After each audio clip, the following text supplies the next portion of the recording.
Hello my lovely people, আশা করি তোমরা সকলে খুব ভালো আছো। আমিও খুব ভালো আছি। আজকে তো আরো বেশি একটু ভালো আছি, কারণ আজকে কোথায় যাচ্ছি বলো তো? গেস করো তো ব্যাকগ্রাউন্ডটা দেখে। চলো চলো চলো গেস করো। আজকে আমি আর আমার ভাইজি মিলে চলে যাচ্ছি এমন একটা জায়গাতে, যেটা আমাদের মনের খুব কাছের একটা জায়গা। সেটা হলো মেট্রোপলিটন দুর্গা মন্দির। তোমাদের মনে হতে পারে কেন মনের এত কাছে জায়গা? কারণ বিয়ের পর যে প্রথম মন্দিরে যেতে হয়, মন্দির থেকে শ্বশুরবাড়িতে গিয়ে উঠতে হয়, সেটাই হলো আমার এই জায়গা।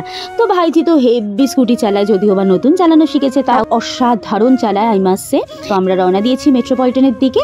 এখন খালপাড়ের রাস্তাটা ধরেছি, যেটা কিনা শীতকালে আরো বেশি ঠান্ডা লাগে। এই দেখো বাম সাইডেও কিন্তু একটা দুর্গা মন্দির, আর সোজা বেরিয়ে গেলেই চিংড়িঘাটা মোড়। যারা চেনো তাদের জন্য বলছি না, যারা চেনো না তাদের উদ্দেশ্যেই বলছি। তো ফাইনালি আমরা দুজন মিলে পৌঁছে গেলাম আমাদের প্রিয় মেট্রোপলিটনে। মেট্রোপলিটনটা আমাদের কাছে খুব প্রিয়, কারণ ওখানে গিয়ে আমরা আড্ডা মারি, ফেমাস চায়ের দোকানে চা খাই, আর স্পেশালি এই দুর্গা মন্দিরের জন্য। তো দুর্গা মন্দিরটা বাইরে থেকে তোমাদের দেখাচ্ছি।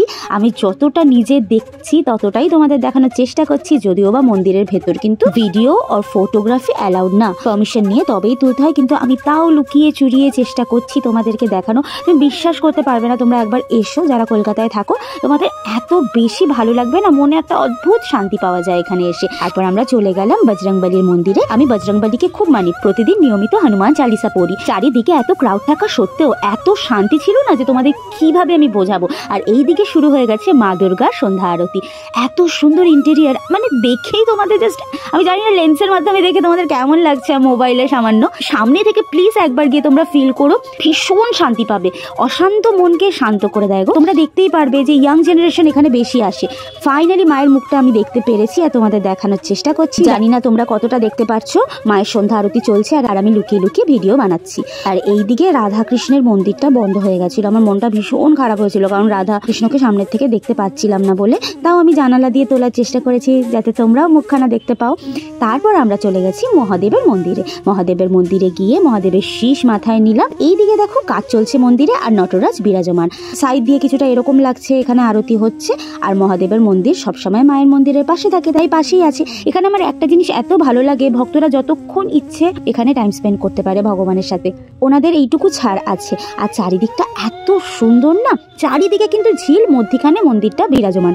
আর পেছন দিকে একটা পার্ক আছে, পার্কে প্রচুর লোকে ইভিনিং ওয়াক, মর্নিং ওয়াক করে। আর দেখো শীতকাল বলে ব্যাডমিন্টন খেলছে। আমার দেখে এত ভালো লাগছিল না, মনে হচ্ছিল আমিও গিয়ে খেলা স্টার্ট করে দিই। তাই দাঁড়িয়ে দাঁড়িয়ে মন্দিরের ওপর থেকে এগুলো ক্যাপচার করছিলাম। আর এই দিকে এত সুন্দর ফাউন্টেন, আবার কালার চেঞ্জ হয়। বুঝতে পারছো তোমরা যে চারিদিকটাই কিন্তু ঝিল আছে, আর মধ্যিখানে কিন্তু মন্দিরটা। এই মন্দিরেই আমরা বিয়ের পরে প্রথম প্রণাম করতে এসেছিলাম। আর মন্দির থেকে বাবা মায়ের আশীর্বাদ নিয়ে চলে যাই সোজা শ্বশুর বাড়ির উদ্দেশ্যে। তো 5 বছর তো আমি বেশ ভালো আছি মায়ের আশীর্বাদে। আর এখানে আমাদের দুজনের পাগলামি স্টার্ট।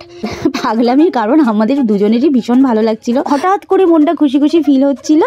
আর দেখো দেখো আমাদের পোস্টগুলো দেখো, আমরা নিজেরাই পরে হাসছিলাম। আর ওর সাথে আমার বন্ডিং না খুব স্ট্রং, আমরা দুজনকে সমস্ত কিছু শেয়ার করি। ও আমাকে কাকিয়া বলে ডাকে। বাই দ্য ওয়ে কাকিয়া ডাকটা কিন্তু আমিই শিখিয়েছি, তোমরা কিন্তু জানিও ডাকটা কেমন।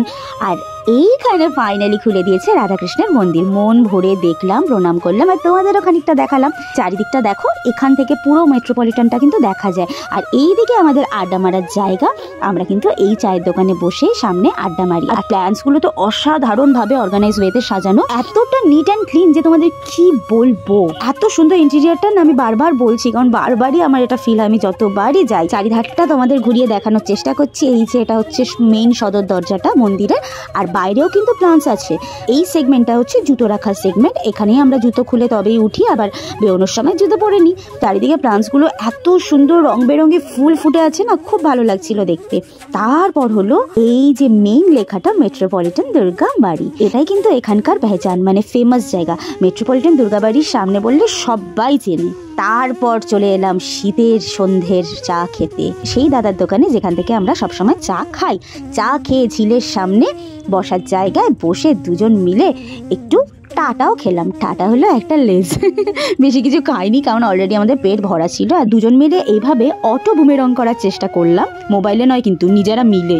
তারপর বাড়ির উদ্দেশ্যে রওনা দিলাম। দেখো রাস্তাগুলো কেমন সুনসান, শীতের রাত বলে কথা, এমন কিছু কিন্তু রাত হয়নি, কিন্তু মনে হচ্ছে না কত রাত হয়ে গেছে, যা সন্ধ্যে পেরিয়ে 8টা বাজে। তো আজকে তো এইভাবেই আমরা দুজন স্পেন্ড করলাম দিনটা। তোমাদের যদি আমার ভিডিওগুলো ভালো লেগে থাকে দেন প্লিজ আমার চ্যানেলটা সাবস্ক্রাইব করে দিও। তোমরা খুব ভালো থেকো, সুস্থ থেকো, সবাইকে ভালো রেখো। Love you all guys, tata.